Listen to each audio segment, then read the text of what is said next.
গরিব মিসকিনদেরকে দাওয়াত করে খাওয়াবেন, বন্ধু বান্ধবদের দাওয়াত দিয়ে খাওয়াবেন। খাওয়া খাওয়াইতে কিন্তু মহব্বত বাড়ে, চক্ষু লজ্জার সৃষ্টি হয়। খালি অপরের পয়সা দিয়ে রিক্সায় চড়বেন, রিক্সায় দুইজন উঠলো, একজন নামে হেঁটে চলে গেল, একসাথে দুইজনে খাইলো, আর একজনে খেলাল করতে করতে বাইরে গেল, পয়সাও দিল। এই চালাকি এক সময় ধরা পড়ে যায়। এই জন্য মানুষকে বাড়িতে দাওয়াত দিয়ে খাওয়ানো, রাসূলুল্লাহ বলেন দাওয়াত দিয়ে খাওয়াও। তাহাদ্দু তাহাব্বু, হাদিয়া দাও, মহব্বত বাড়বে। কারো অসুখ হয়েছে, তার বাড়িতে একটু আঙ্গুর নিয়ে যাও, একটু কমলা নিয়ে যাও। তোমার শত্রু যদি হয়, চক্ষু লজ্জার সৃষ্টি হয়ে যাবে। কান্নাহু ওয়ালিয়্যুন হামীম, দেখা যাবে সে চরম দুশমন ছিল, সে তোমার বন্ধু হয়ে গেছে। সুবহানাল্লাহ বলেন না?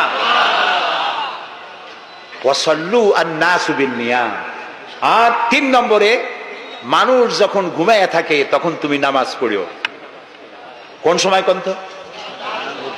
ও, তাও তো আপনারা জানেন, মধ্যরাতের পরে যখন মানুষেরা ঘুমায় থাকে তখন তুমি নামাজ পড়িও। এ রাত্রে কেন?